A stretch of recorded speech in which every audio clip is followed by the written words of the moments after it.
Assalamualaikum warahmatullahi wabarakatuh. Waalaikumsalam warahmatullahi wabarakatuh. Semangat pagi. Pagi, luar biasa. Apa kabar hari ini? Baik. Alhamdulillah. Ada yang tidak masuk? Tidak ada. Berarti hari ini loh? Nah. Alhamdulillah. Sebelum kita memulai pelajaran pada hari ini, kita akan berdoa lebih dahulu agar kita mendapatkan berkah dan pemahaman di materi kali ini. Silakan Fikri untuk memimpin doa. Sebelum memulai pelajaran pada hari ini, marilah kita berdoa. Berdoa dimulai.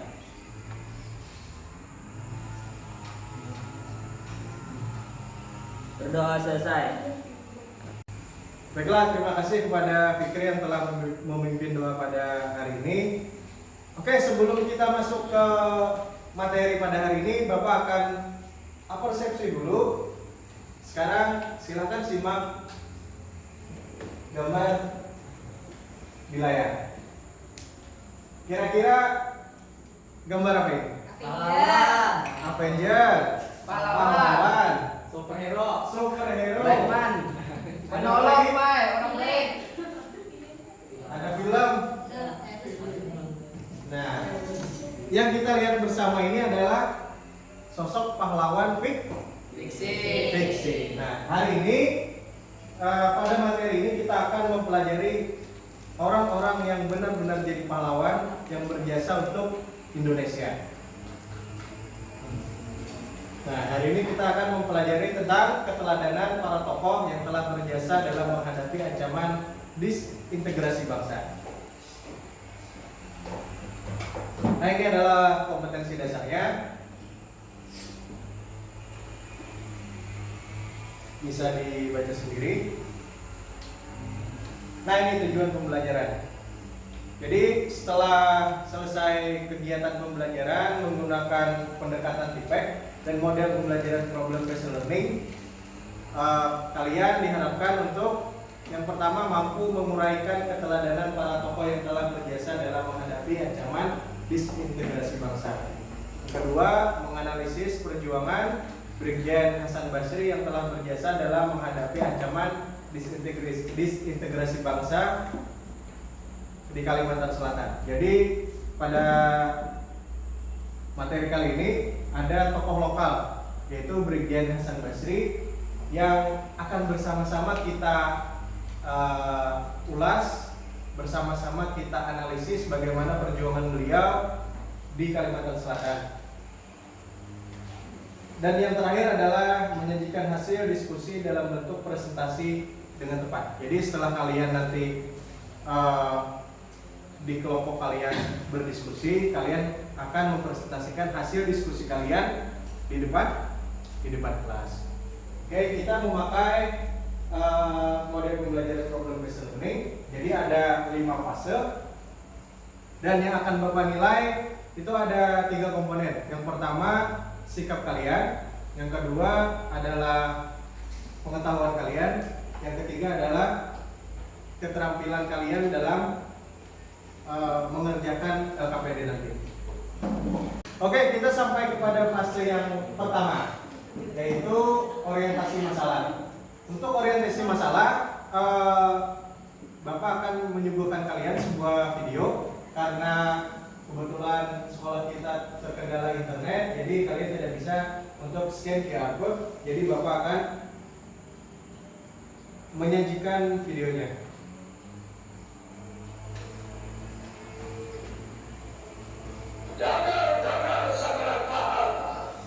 Oke, jadi Bapak harapkan kalian semua menyimak karena berawal dari video ini kalian akan mengerjakan di lembar kerja nanti itu LK fase 1. Jadi silahkan simak dengan seksama.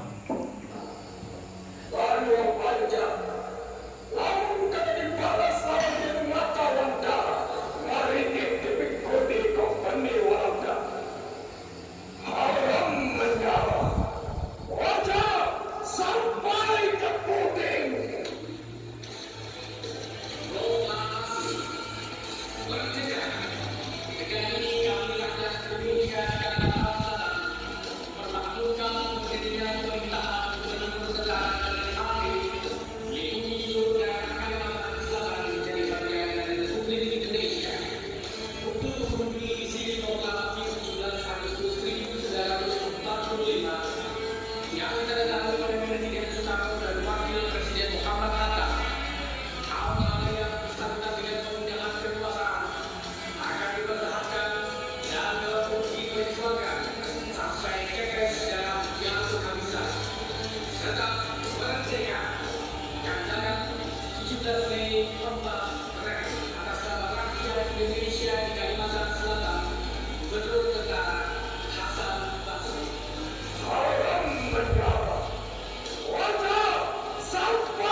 Brigjen TNI Purnawirawan Hasan Basri lahir di Kandangan, Hulu Sungai Selatan, 17 Juni 1923, adalah seorang tokoh militer dan pahlawan nasional Indonesia.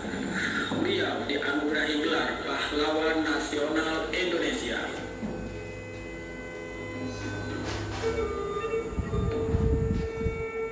Hasan Basri menyelesaikan pendidikan di Holland Inlandse School yang setingkat sekolah dasar. Kemudian ia mengikuti pendidikan berbasis Islam mula-mula di Sanawiyah Al-Wataniyah di Kandangan.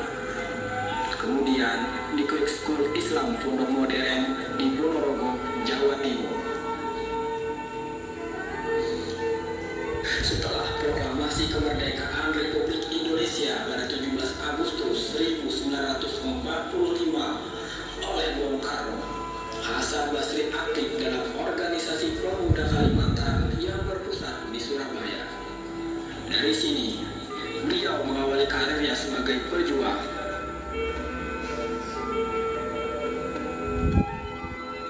Pada tanggal 30 Oktober 1945, Hasan Basri berhasil menyusup pulang ke Kalimantan Selatan dengan menumpang kapal Bintang Tulen yang berangkat lewat pelabuhan Kalimas, Surabaya.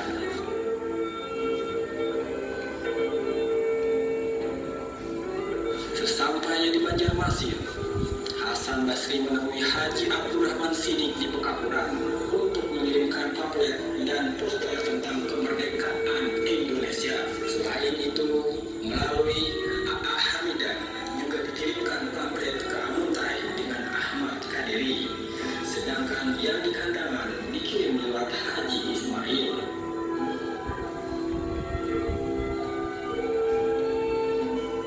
Di Haruyan pada tanggal 15 Mei 1946, para pejuang mendirikan Laskar Saifullah. Program utama organisasi ini adalah latihan keprajuritan. Sebagai pemimpin ditunjuklah Hasan Basri.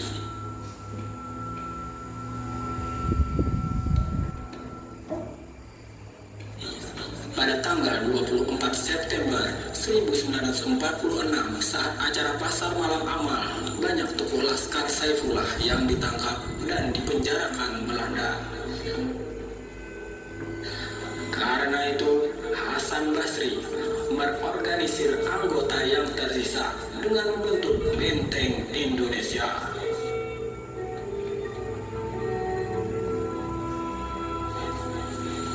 Pada tanggal 15 November 1946, Letnan Asli Jubri dan Letnan Muda Muhammad Mursid, anggota ALRI Divisi 4 yang berada di Mojokerto, menghubungi Hasan Basri untuk menyampaikan tugas, yaitu mendirikan satu batalion ALRI Divisi 4 di Kalimantan Selatan. Dengan mengerahkan pasukan Benteng Indonesia, Hasan Basri berhasil membentuk batalion ALRI tersebut. Ia menempatkan markasnya di Haruyan.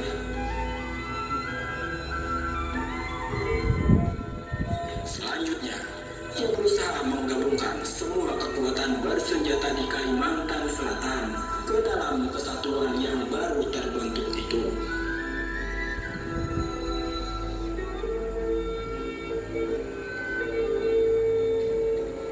Perkembangan politik di tingkat pemerintah pusat di Jawa menyebabkan posisi Hasan Basri dan pasukannya menjadi sulit. Sesuai dengan perjanjian Lingkarjati 25 Maret 1947, Belanda hanya mengakui kekuasaan de facto Republik Indonesia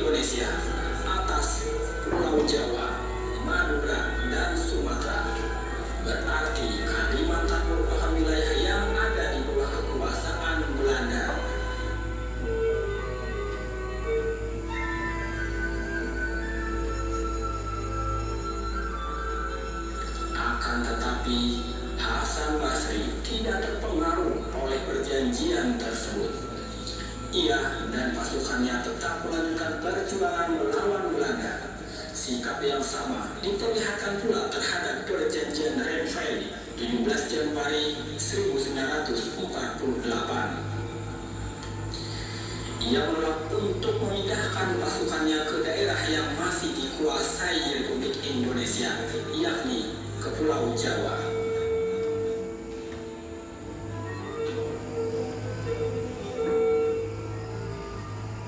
Perjuangan Hasan Basri di Kalimantan Selatan selalu meliputkan pertahanan Belanda pada masa itu.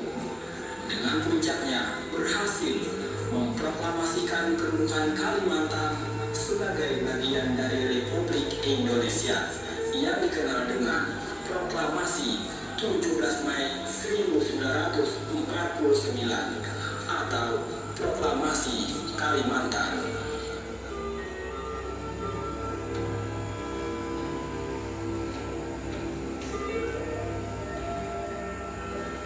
Pada tanggal 2 September 1949 dilakukan perundingan antara ALRI Divisi A dengan Belanda.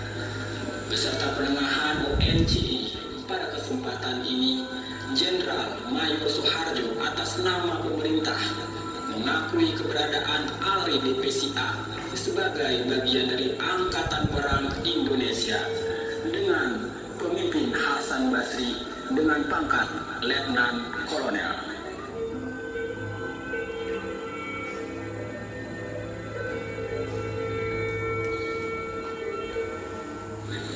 Kemudian pada 1 November 1949, ALRI Divisi A dilebur ke dalam TNI Angkatan Darat Divisi Lampung Mangkurat dengan Panglima Letkol Hasan Basri.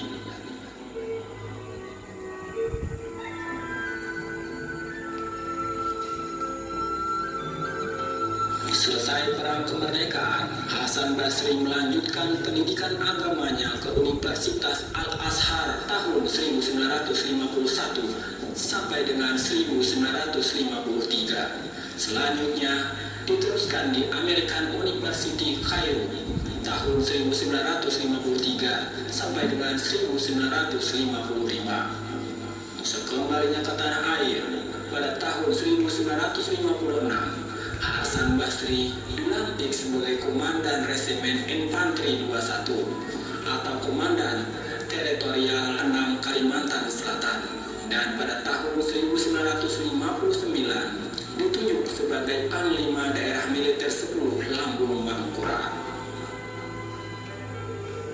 Pada saat suasana politik memanas karena kegiatan PKI dan ormasnya, Hasan Basri mengeluarkan surat pembekuan kegiatan PKI beserta ormasnya pada tanggal 22 Agustus 1960. Keluarnya surat ini sempat ditegur oleh Presiden Soekarno.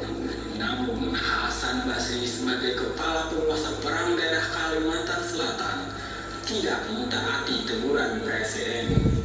Pembekuan PKI Partai Komunis Indonesia dan ormasnya diikuti oleh daerah Sulawesi Selatan dan Sumatera Selatan. Peristiwa ini dikenal dengan sebutan Tiga Selatan, yaitu Sumatera Selatan, Kalimantan Selatan, dan Sulawesi Selatan.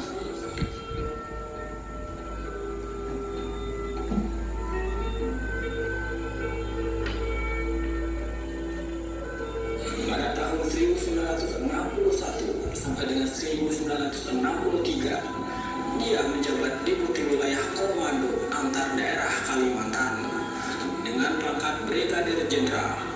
Pada tanggal 17 Mei 1961 bertepatan peringatan Proklamasi Kalimantan, sebanyak 11 organisasi politik dan militer menetapkan Hasan Basri sebagai Bapak Gerilya Kalimantan. Kesepakatan ini diikuti oleh ketetapan DPR GR tingkat 2 Hulu Sungai Utara pada tanggal 20 Mei 1962, yaitu ketetapan Hasan Basri sebagai Bapak Gerilya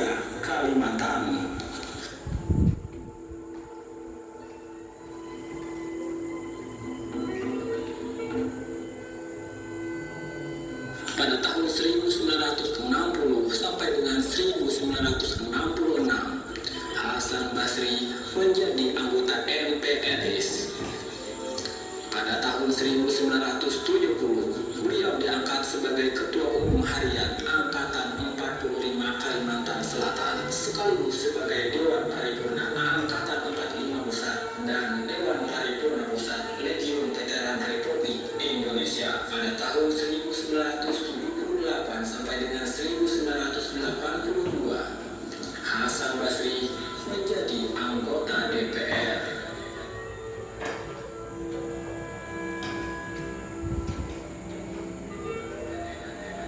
Hasan Basri, Jakarta.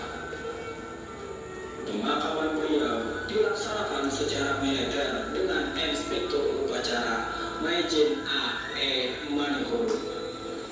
Beliau dimakamkan di Liang Anggap, Banjarbaru, Kalimantan Selatan.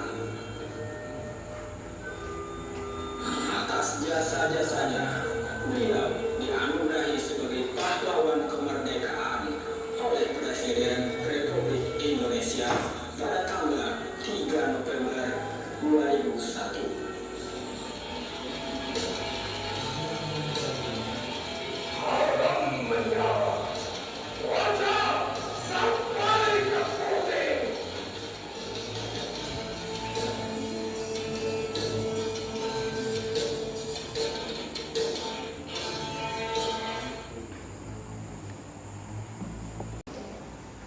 Baiklah, tadi kalian sudah menyimak video tentang Brigjen Hasan Basri dan bagaimana profil beliau, perjuangan beliau untuk integrasi Indonesia, khususnya di Kalimantan Selatan. Itu adalah fase pertama atau orientasi masalah. Sekarang kita masuk ke fase kedua, yaitu kalian akan membentuk tim. Jadi ada 4 kelompok. Apakah ini sudah duduknya sesuai dengan kelompok yang Bapak bagikan malam tadi? Sudah. Berarti tidak perlu pembagian kelompok lagi. Jadi untuk kelompok yang pertama itu menganalisis tentang peran pahlawan nasional dari Papua dalam memperjuangkan integrasi bangsa. Jadi ada beberapa tokoh dari Papua yang berjasa untuk Indonesia. Yang kedua, menganalisis peran para raja yang berkorban untuk bangsa. Setelah Indonesia merdeka, dulunya kan Indonesia ini ada kerajaan-kerajaan kecil. Nah, di sana pemimpin kerajaan atau kesultanan tersebut memutuskan untuk bergabung dengan Indonesia. Dan beliau juga berjuang untuk keutuhan Indonesia. Yang ketiga, menganalisis peran tokoh yang mewujudkan integrasi bangsa melalui seni dan sastra. Bukan cuma dengan perang dan diplomasi, ternyata integrasi bangsa juga bisa diwujudkan dengan melalui seni dan sastra. Dan kelompok keempat yang terakhir, menganalisis peran perempuan pejuang yang bernama Opu Daeng Resaju. Jadi Bapak akan bagikan LKPD-nya, jadi silahkan kalian isi. Oke, di sini kelompok 1.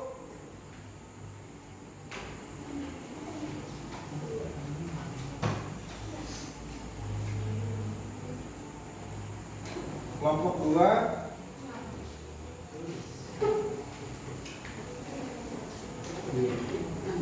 Kelompok 3.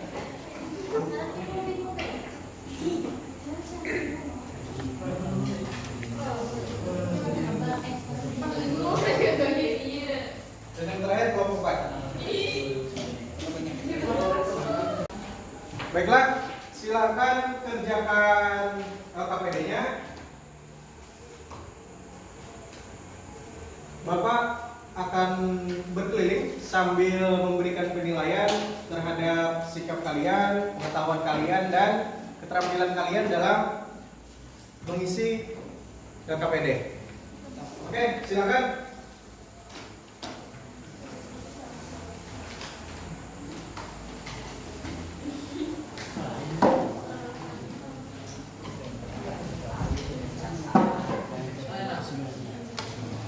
kenyang. Apakah itu? Hadut di grup. Ada di grup kecil ini.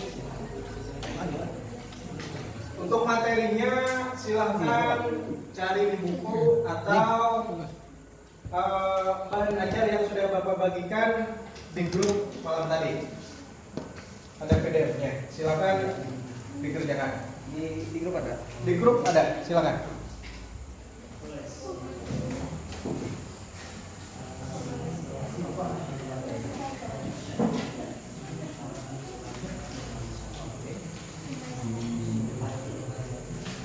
Jadi Bapak harapkan kepada anak-anak Bapak semuanya agar mengerjakan tugas kelompok ini bersama-sama dengan kawan-kawan yang lain di kelompoknya. Dalam artian tidak ada yang cuma numpang. Nah.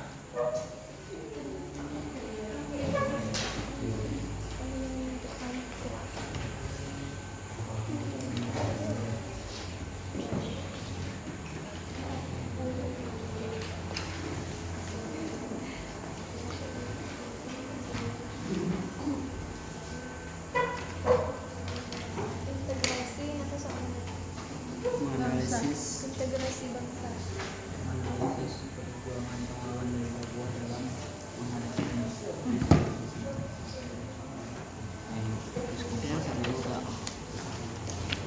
Jadi untuk kelompok 1 itu silakan cari di di grup WhatsApp yang Bapak bagikan malam tadi. Nah itu ada pahlawan-pahlawan dari Papua. Ini kelompok 1 kalau Pak. Ya, itu untuk kelompok 1. Oh,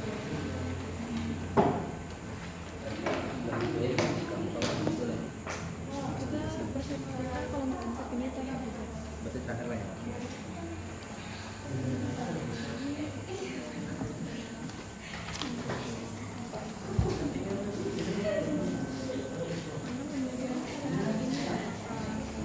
Silakan sesuaikan dengan pembahasan kelompok kalian. Untuk materinya sudah Bapak bagikan di WhatsApp berupa PDF.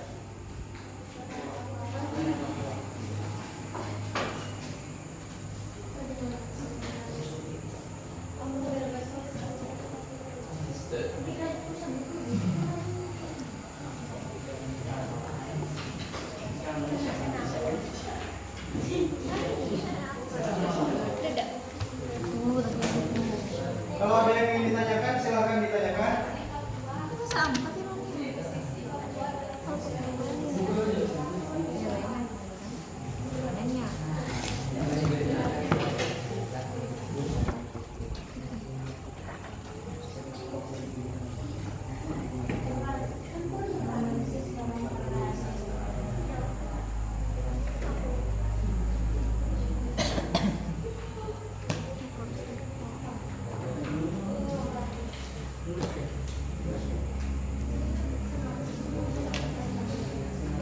Di sini kelompok 4. Jadi untuk kelompok 4 itu nama pahlawannya udah Inggris aja, bisa dilihat di di PDF.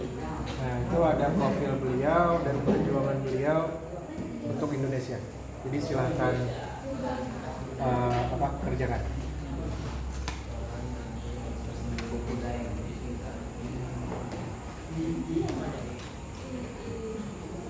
Kelihatan.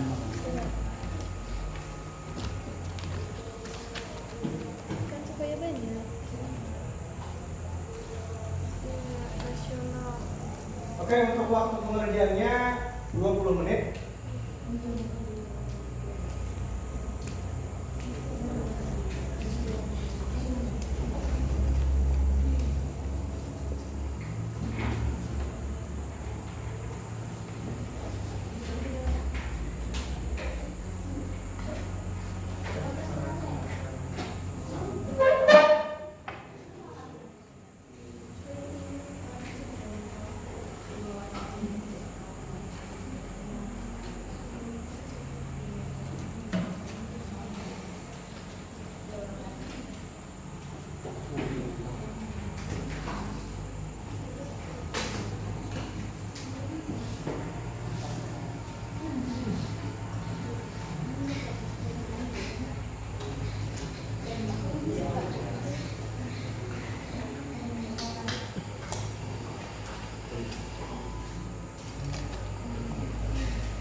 Warna 9 IX 9 dari Yogyakarta.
Kalau ada hal yang kurang dipahami, silahkan boleh ditanyakan sama Bapak.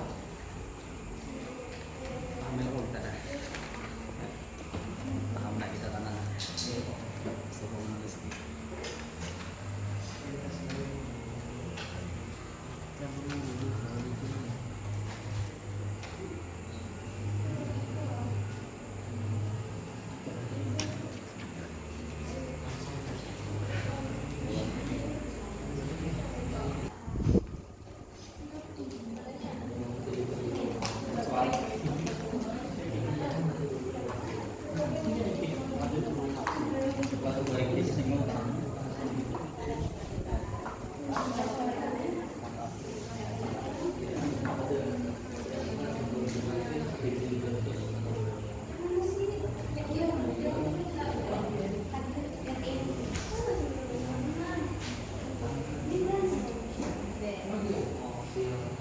Kamu yang mana? Kamu yang orang kedua lah.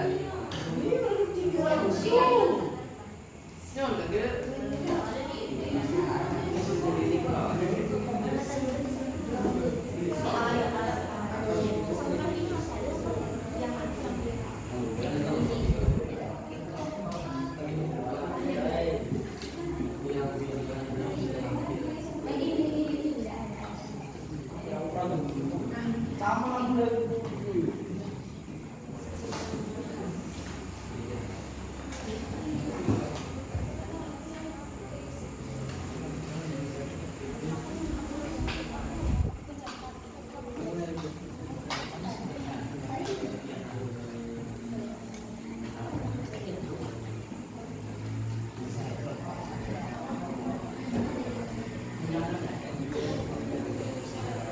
Pak, kerajaan si Ratu tidak terjadi.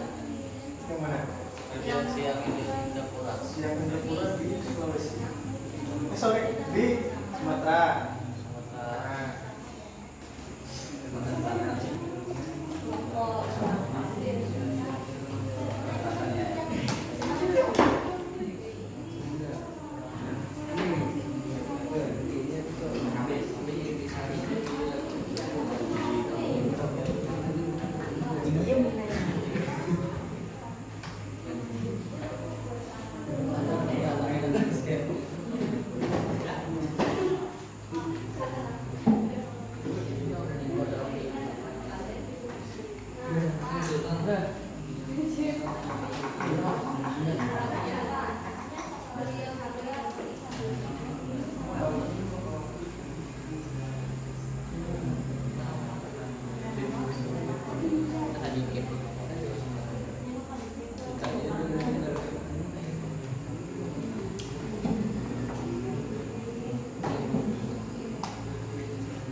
Baiklah, waktunya sudah habis, sudah selesai semua? Sudah. Oke, kalau sudah selesai semua, kita masuk ke fase 4, yaitu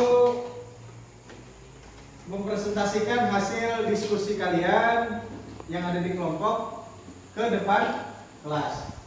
Silakan untuk yang pertama, kelompok 1. Silakan kelompok 1.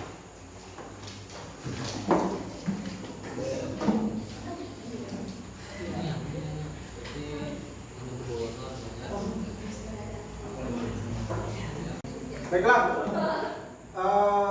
anak-anakku sekalian, jadi kelompok 1 akan membahas akan menjelaskan tentang tokoh-tokoh dari Papua yang berjasa dalam integrasi bangsa di Indonesia. Silakan kelompok 1. Assalamualaikum warahmatullahi wabarakatuh. Waalaikumsalam warahmatullahi wabarakatuh.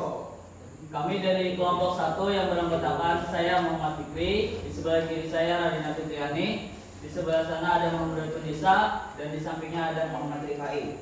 Di sini kami akan membahas tentang analisis pahlawan nasional yang berjasa dalam mempertahankan Indonesia dari disintegrasi bangsa yang berasal dari Papua. Pahlawan nasional dari Papua ada 3. Yang pertama Frans Kaisiepo, yang kedua Silas Papari, dan yang ketiga Markan Ide. Frans Kaisepo. Frans Kaisepo adalah salah seorang tokoh yang mempopulerkan lagu Indonesia Raya di Papua saat menjelang kemerdekaan. Beliau juga terus berpartisipasi dalam pendirian Partai Indonesia Merdeka pada tanggal 10 Mei tahun 1946. Di tahun yang sama, Kaisepo juga menjadi anggota delegasi Papua dalam konferensi Malinau di Sulawesi Selatan, di mana beliau sempat menyebut Papua dengan nama Irian yang konon diambil dari bahasa Biak dan berarti daerah panas.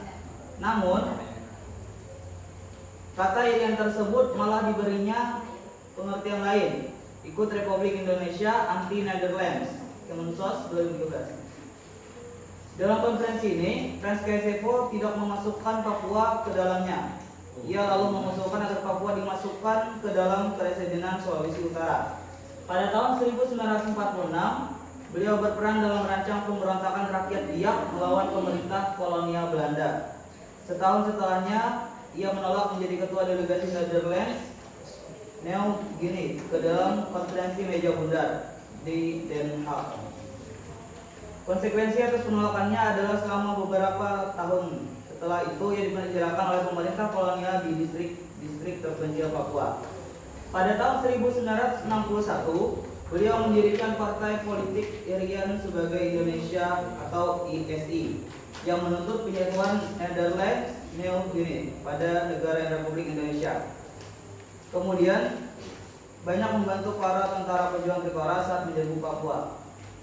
Pada tahun terakhir, tahun 1960-an, Kaisepo berupaya agar penentuan pendapat rakyat atau PAPERA bisa dimenangkan oleh masyarakat yang ingin Papua bergabung ke Indonesia. Proses tersebut akhirnya menetapkan Papua menjadi bagian dari negara Republik Indonesia. Yang kedua ada Silas Papare yang dijelaskan oleh Muhammad Tunisa.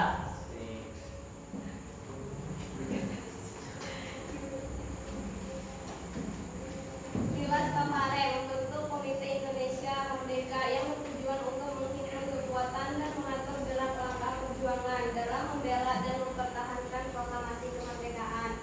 Selanjutnya, Silas Papare bersama Martin Inde dianggap mempengaruhi Batalion Papua bertingkat sekutu untuk memberontak terhadap Belanda. Akibatnya, mereka berdua dipenjara di Holanda Jayapura.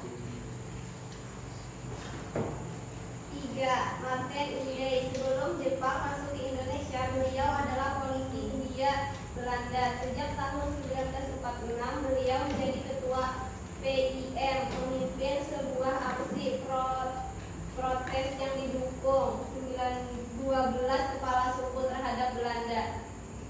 Sekian presentasi dari kelompok 1 yang menganalisis tentang perjuangan para tokoh pahlawan yang ada di Papua. Terima kasih. Oke, plus untuk kelompok 1.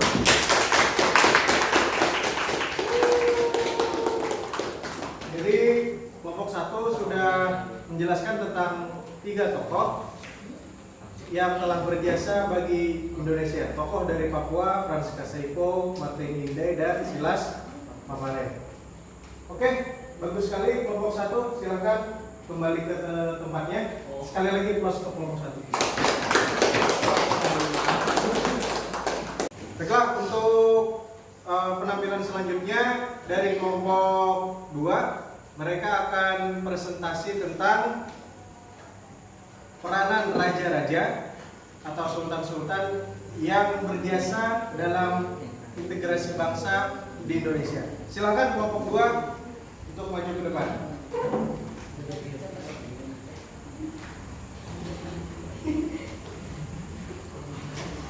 Oke, untuk yang di bangku silakan simak dengan seksama penjelasan dari kelompok 2. Silakan kelompok 2. Perkenalkan, kami dari kelompok 2 yang beranggotakan saya Muhammad Hasan, Siti Sayyidah dan Alia Rizkina Rahma akan mempresentasikan hasil analisis kami tentang peran raja yang berkorban untuk bangsa. Kami mengangkat 2 raja yang memilih untuk melawan Belanda dan bergabung dengan NKRI, yaitu yang pertama Sultan Hamengkubuwono IX dari Yogyakarta, dan yang kedua Sultan Syarif Kasim II dari Kerajaan Siak. Pada tanggal 20 Agustus, Sultan Hamengkubuwono menyatakan bahwa Kerajaan Yogyakarta adalah bagian dari NKRI setelah dia mendapat telegram dari Soekarno dan Muhammad Hatta setelah 3 minggu setelah kemerdekaan.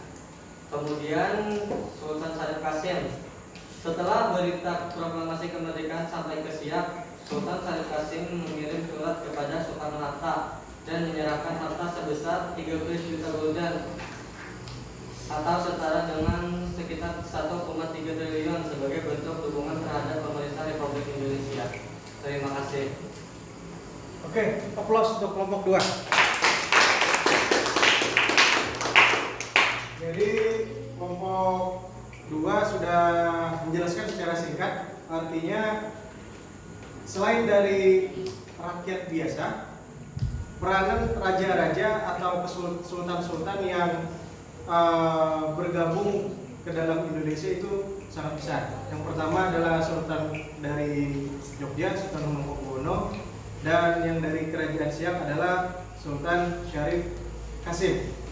Mereka tidak hanya berjuang dengan cara melawan penjajahan secara gerilya dan sebagainya, mereka juga memberikan dukungan berupa materi seperti yang dilakukan oleh Sultan Syarif Kasim yang jumlah hartanya tidak sedikit itu dialokasikan untuk Indonesia. Oke, terima kasih untuk kelompok 2. Aplaus sekali lagi untuk kelompok 2. Baiklah, untuk penampilan selanjutnya dari kelompok 3. Kelompok 3 akan membahas tentang peranan tokoh seorang pahlawan yang bukan dalam bidang gerilya ataupun diplomasi, tapi lewat seni dan sastra. Silakan kelompok 3 untuk maju ke depan.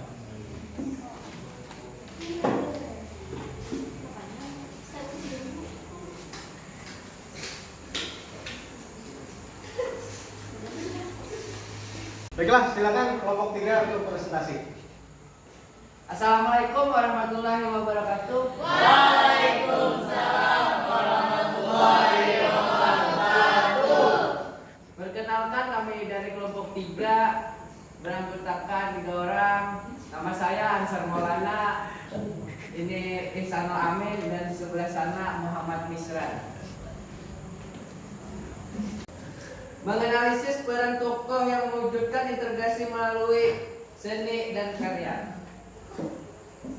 Ismail Marzuki 1914 sampai 1958. Dilahirkan di Jakarta, Ismail Marzuki memang berasal dari keluarga seniman. Di usia 17 tahun, ia berhasil mengarang lagu pertamanya yang berjudul Oh Sarina. Tahun 1936, Ismail Marzuki masuk perkumpulan musik lab Japa dan berkesempatan mengisi siaran musik di radio. Pada saat inilah ia mulai menjauhkan diri dari lagu-lagu barat untuk kemudian menciptakan lagu-lagu sendiri.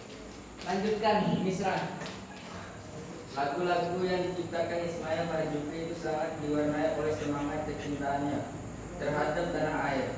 Latar belakang keluarga, pendidikan, dan pergaulanlah yang menanamkan perasaan senasib dan sepenanggungan terhadap penderitaan bangsa-bangsanya. Lanjutkan. Lagu-lagu Ismail Marzuki yang syarat dengan nilai-nilai perjuangan yang menggugah rasa kecintaan terhadap tanah air dan bangsa, antara lain Rayuan Pulau Kelapa 1944, Halo Halo Bandung 1946, yang diciptakan ketika terjadi peristiwa Bandung Lautan Api. Selendang Sutra 1946, yang diciptakan pada saat revolusi kemerdekaan. untuk membangkitkan semangat juang pada waktu itu, dan sepasang mata bola 1946 yang menggambarkan harapan rakyat untuk merdeka. Sekian presentasi dari kami. Terima kasih. Oke, plus untuk kelompok 3.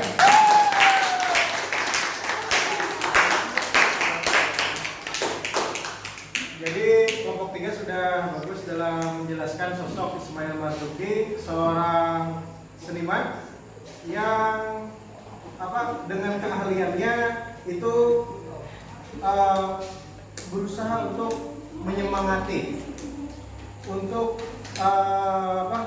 bisa dalam satu Indonesia. Artinya perjuangan pun bukan cuma dalam hal gerilya dan diplomasi, ternyata juga bisa dalam seni dan sastra. Salah satunya adalah Ismail Marzuki. Oke, silahkan kelompok 3 untuk duduk kembali. Applause sekali lagi. Baiklah, untuk penampilan yang terakhir dari kelompok 4. Kelompok 4 akan membahas tentang pahlawan perempuan dari Sulawesi, yaitu Opu Daeng Risaju. Silakan kelompok 4.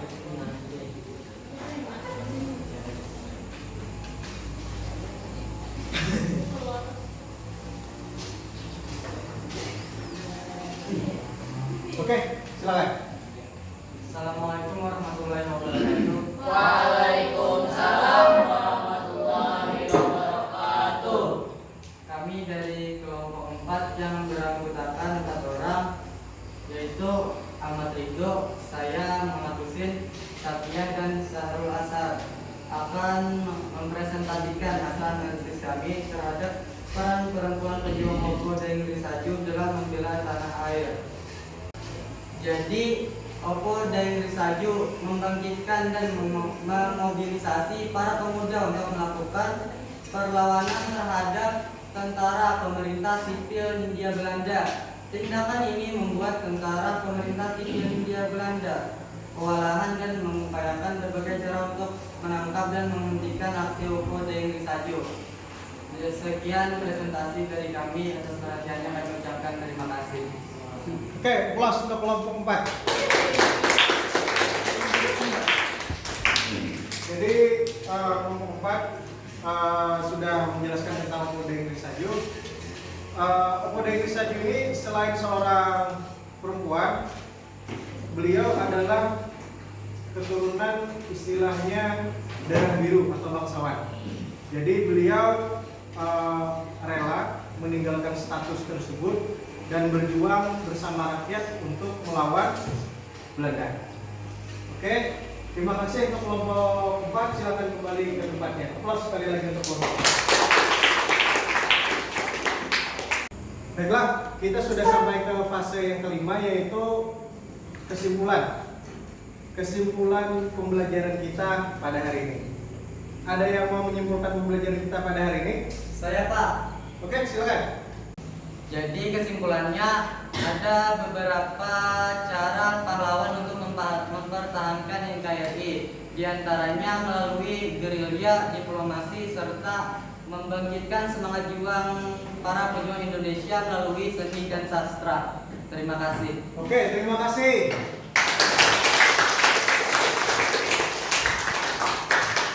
Oke, silakan duduk kembali. Jadi benar apa kata teman kita Husin, bahwa para pahlawan itu memiliki berbagai cara untuk berjuang. Ada yang dengan melakukan gerilya, melakukan diplomasi, memberikan hartanya, serta dengan cara membangkitkan semangat para pejuang melalui karya seni dan sastra.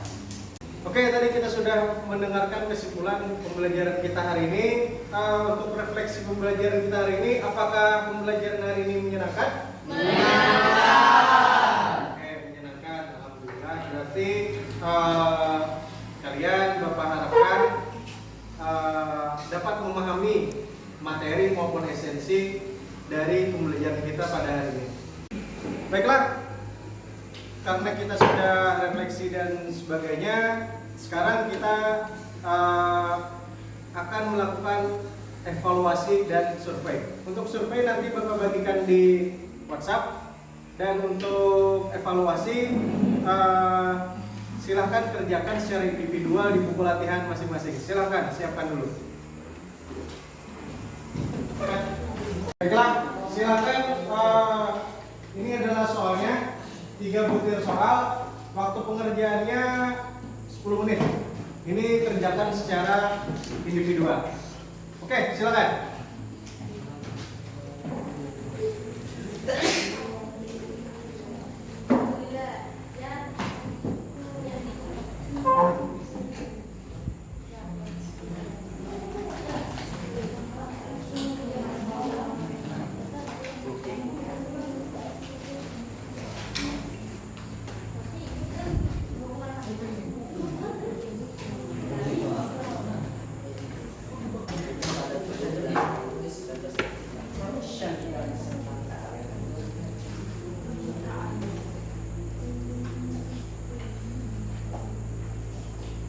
Oke, waktunya 10 menit. Silakan pergunakan waktunya sebaik mungkin.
Ya, silakan masuk.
Oke, 2 menit lagi.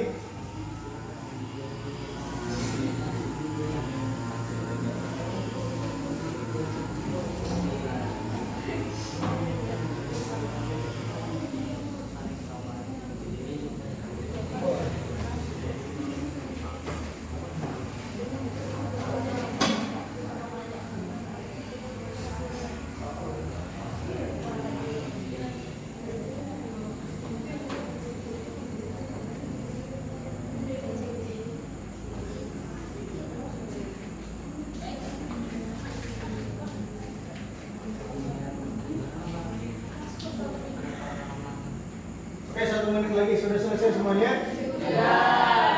Sudah. Kalau sudah, silakan kumpulkan ke meja Bapak.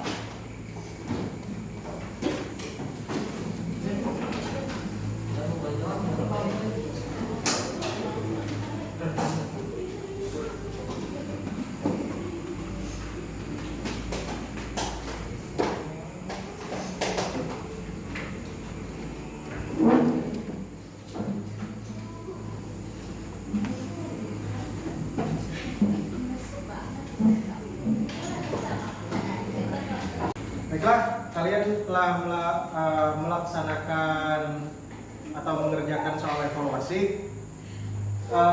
Sebelum kita mengakhiri pembelajaran kita pada hari ini, silakan Fikri untuk memimpin doa. Sebelum mengakhiri pembelajaran kita pada hari ini, marilah kita berdoa. Berdoa dimulai.